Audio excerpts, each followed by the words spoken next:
So it's definitely gonna cost more for entertainers to travel to the US to do any performance, whether it be at a bar or club, birthday parties, or at a stage show. They definitely are going to have to be paying a lot more than they generally do. Performing in the US for international artists just got a lot more complicated. On April the 1st, the United States Citizenship and Immigration Services instituted a 250% visa fee increase for global musicians hoping to tour in the US. Artists, advocacy groups, and immigration lawyers are concerned it could have devastating effects on emerging talent worldwide and local music economy in the US. If you're a musician from outside of the US hoping to perform stateside and you file the visa paperwork before April the 1st, the cost per application was $460. After this date, your cost will be 1,615 to 1,655 US dollars. Bands and ensembled groups pay per performer. A standard rock band of 4 members went from paying US 1,840 to around 6,460. And if you can't wait a few months for approval, that means you want it expedited fast, you will have to pay $2,805 per application. Meaning, once you want it done quickly. However, if your application is not accepted, that money is not refunded. On top of losses from a cancelled tour and missing out on significant potential career changing opportunities, says Jen Jacobson, Executive Director at the Artist Right Alliance. If a musician has support staff, a backing band, or other employees to bring on the tour, these individuals will need visas too. Even if you're Capital Records and you have all the money in the world to throw at it, you still can't get rid of the US bureaucracy, says immigration attorney Gabriel Castro. All international musicians require work authorization to perform in the US. There are few exemptions. Those are reserved for showcases through the visa waiver program, like what is often used at South by Southwest, where international artists perform exclusively at official showcases without pay and for exposure. Currently, there are few hurdles for US musicians looking to enter other countries for the specific purpose of earning money through live performances, according to Castro. American performers are able to enter most countries without visa and under an exception to tourism rule. Garrett Paisley, singer of the independent 7-piece Welsh band Los Campesinos, will tour in the US this June. The band made sure to apply for visas before the April 1st cutoff, a difference of paying US $3,220 or $11,305 in fees.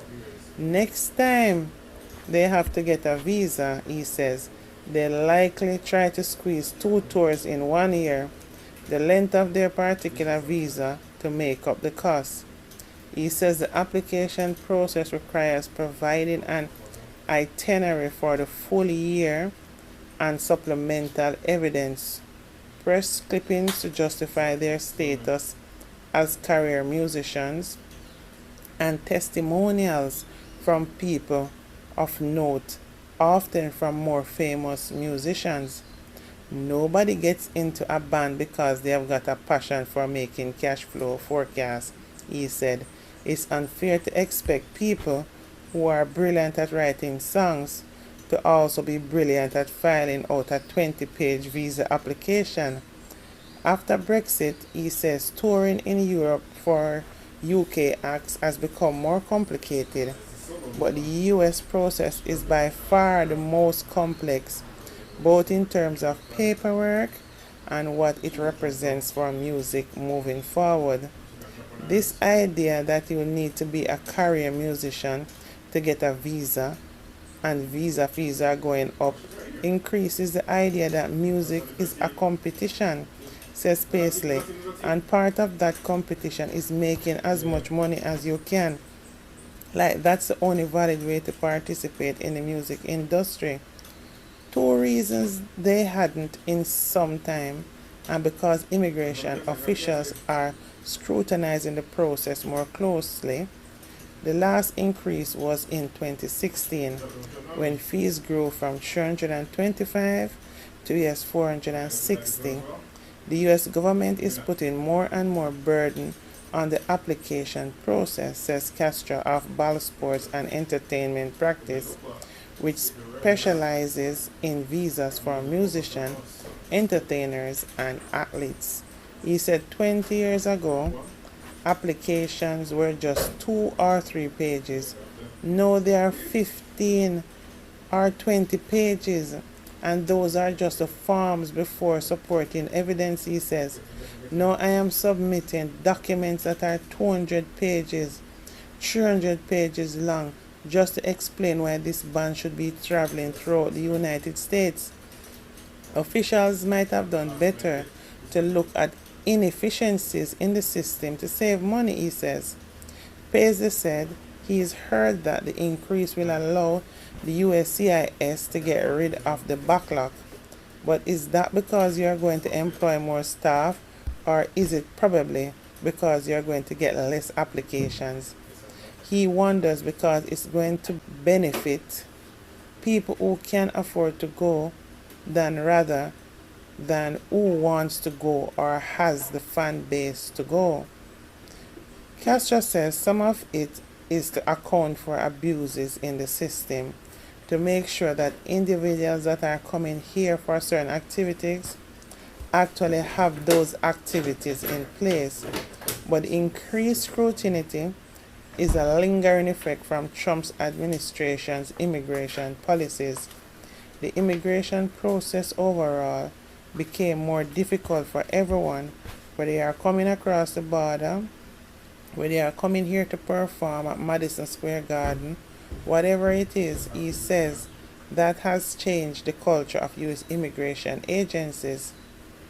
Independent and emerging talent, as well as ensembles of group, Dua Lipa, the Rolling Stones, they are going to pay these fees. It's not even a rounding error.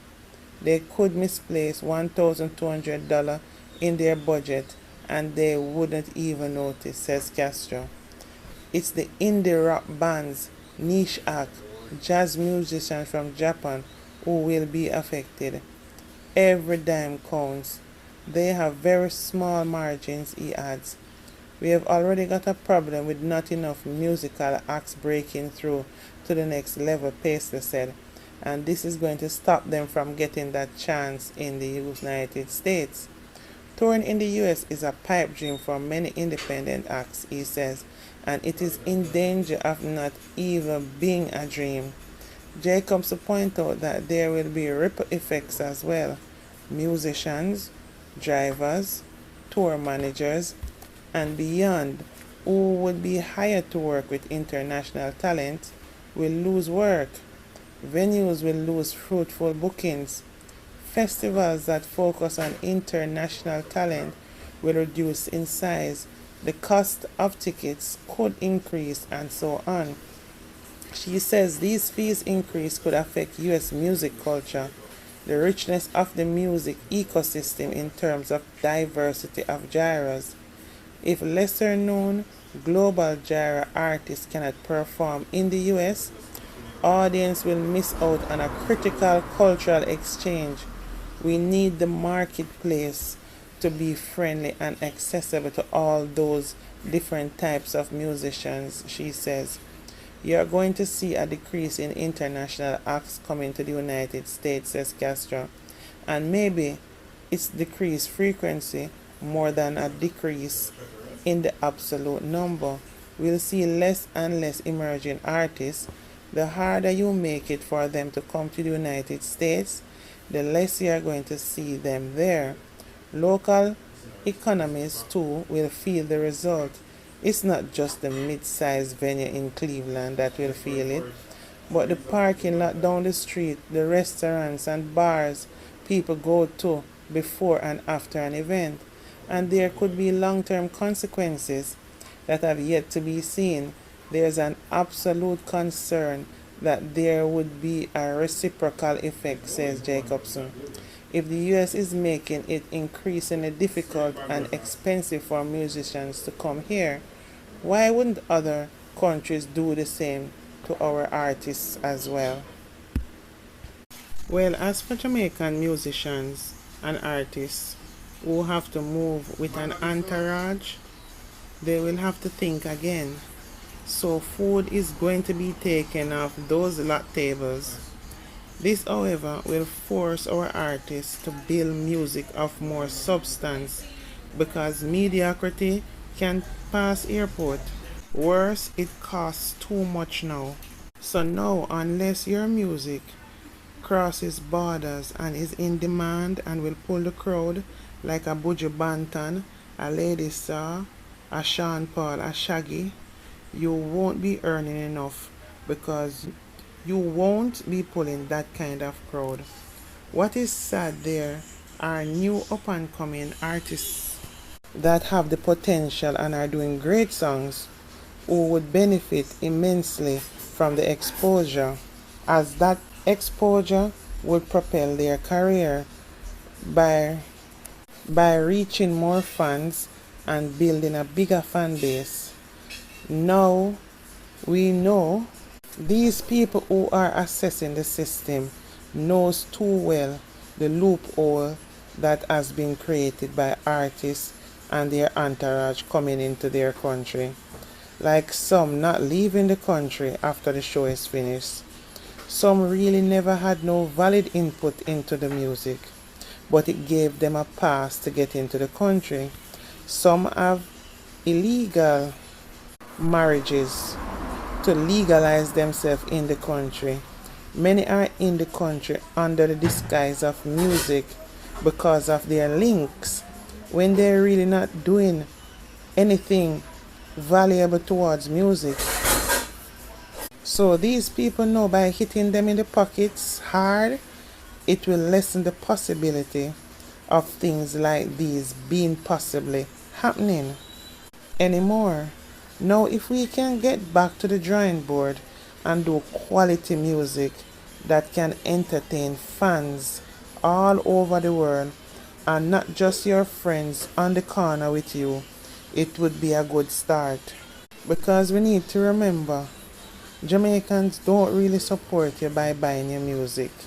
It's the overseas fan that does so.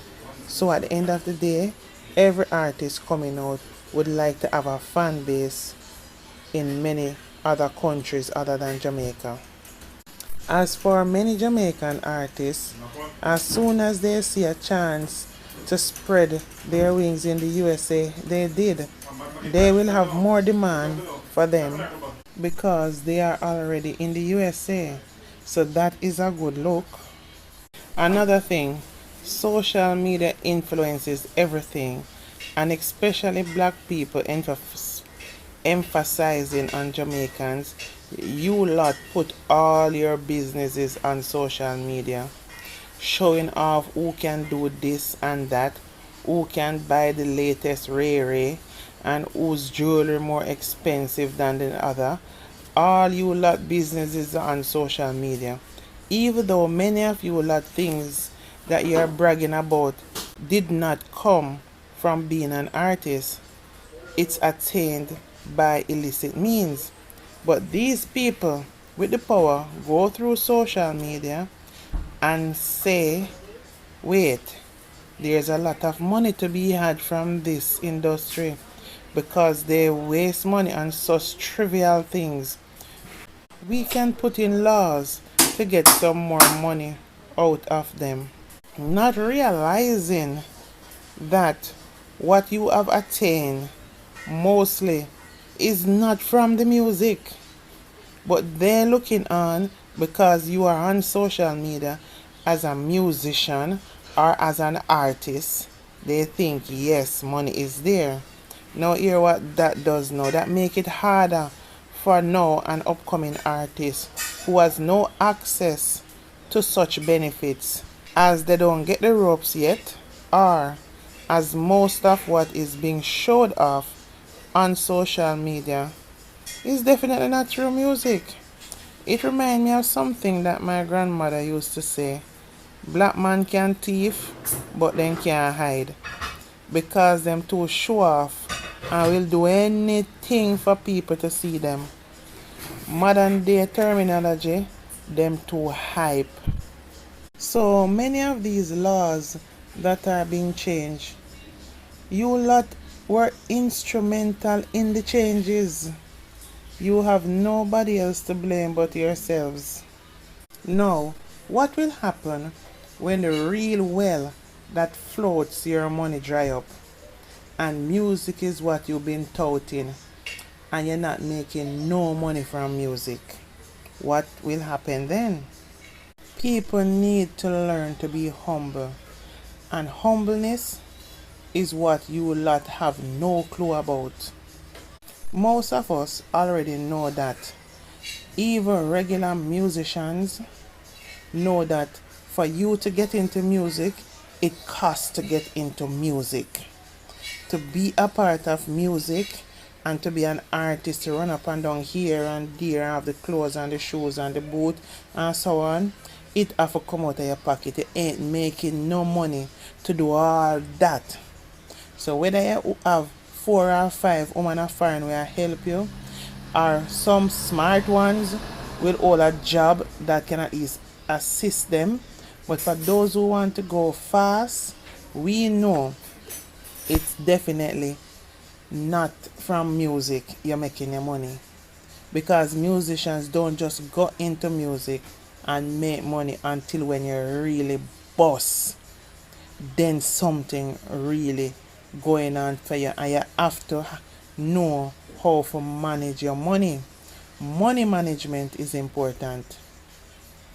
Now it's unfortunate that with all this visa increase and all that, it is going to be more pressuring for artists. But guess what happened? Let this be a learning experience. Take on a beating and make sure say on start the proper music where everywhere you go people want to hear it. It not just stop on the corner and can't pass airport. Do good top quality music, marketing the music, capitalize on social media fans, get it out there. So when the time come and you're ready to go abroad and do a show, when you have to pay these thousands of dollars, read the visa and to enter and so on, when you go, you can gain enough where that money don't seems like a problem. And that is the reality of the game. Anyway guys, let's chat in the comment sections, because you know say we're real and we know exactly what is going on in the industry, and we know exactly the thinking that is behind all of this raise and increase. Anyway guys, please remember to like, comment and subscribe to our platform, please. Love you all. Bye for now.